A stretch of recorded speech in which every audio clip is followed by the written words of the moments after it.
មែនជាយន្តមានជុងដោយការពីមុនទេរងជាយន្តមានជុងដូចឆ្លោះជាមួយអើទៀតហើយស្ដាប់ឲ្យបានច្បាស់មែនទេមានច្រើនបែបនេះដល់តាមមើលទៅសប្បាយបងធ្លាប់និយាយថាចិញ្ចឹមអ្នកសុំទានចាប់ពីពេលនេះទៅខ្ញុំនឹងព្យាយាមតាមរកឪពុកម្ដាយបង្កើតរបស់ខ្ញុំចាំបងថាដល់ពេលនោះបងរត់រត់ទៀតទៅតម្រាំខ្ញុំរកឪពុកម្ដាយខ្ញុំឃើញបងរស់នៅវេទនានៅក្នុងឋាននរកនេះទៅចាស់ខ្ញុំនឹងធ្វើឲ្យបងយល់ល្អបងសារភាពដល់ខ្លួនឯងទៅអាឡូអាឡូ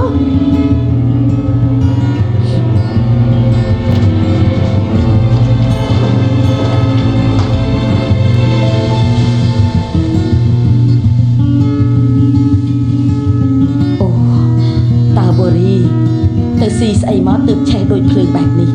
តែមួយថ្ងៃសោះប្រែជាគូឲ្យខ្លាចអូខ្ញុំបែបមិនស្លាប់ដោយសារបែកក្បាលទេតែអាចស្លាប់ដោយសារនាងចំហពីរអ្នកនេះធ្វើឲ្យខ្ញុំពិបាកចិត្តអូយលែងគិតហើយទៅធ្វើការវិញ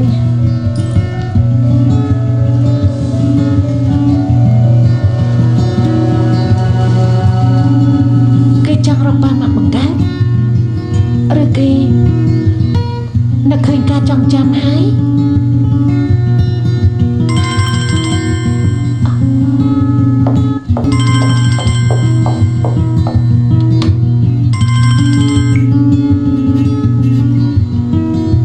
ចាម៉ាក់ក្មេង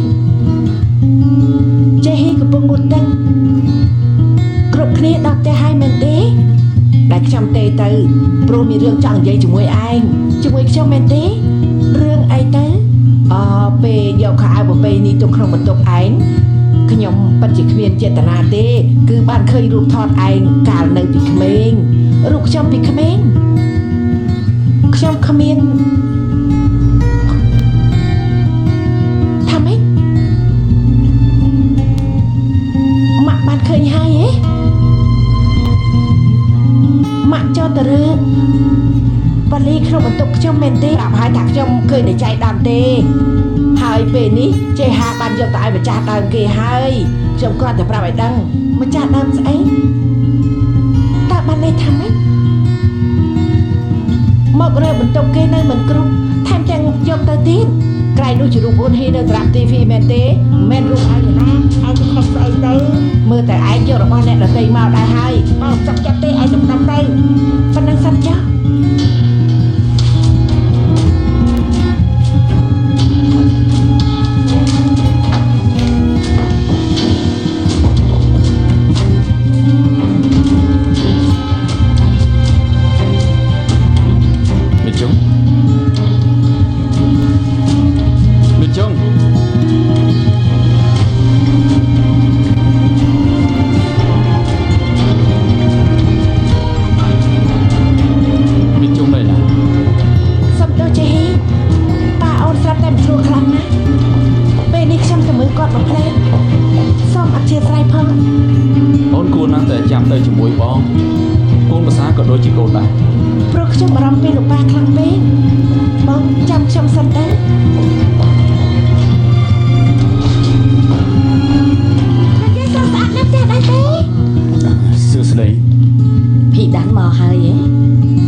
ភិដាន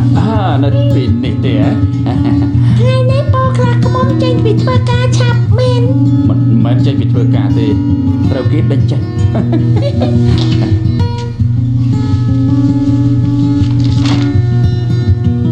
ណូរូបក្មេងនេះ យ៉ាងម៉េចស្គាល់នាងដែរ ដូចជាក្មេងនៅក្នុងរូបដែលខ្ញុំមើលនៅក្នុងផ្ទះជុងរ៉ាំបេះបិទឮថាជារូបកូនប្រសាពួកគេកាលនៅក្មេង រូបថតកូនប្រសាផ្ទះនោះគឺសំដៅលើយន្តមីជុងមែនទេ ដូចជាឮគេហៅឈ្មោះនេះហើយជាកូនក្រមុំការថ្ងៃនេះមែនទេ លោកប្រកាសទេថាបានឃើញរូបនេះនៅផ្ទះជីហា ឮថារីថាក្នុងវ៉ាលីកូនប្រសាផ្ទះនោះគឺមានរូបក្មេងនេះច្រើនណាស់ រូបថតអ៊ុនហ៊ីមែនទេ ហើយនេះក៏រូបថតកូនម្ចាស់សារ៉ាំទីហ្វីនៅក្នុងដៃរបស់យន្តមីជុងទៅវិញ ការពិតយន្តមីជុងជាអ្នកដែលជួយយករូបថតអ៊ុនហ៊ីទៅបើយន្តមីជុងមានរូបថតអ៊ុនហ៊ីទៅទៀតបញ្ជាក់ថានាងដឹងដែរថាបូរីជាអ៊ុនហ៊ី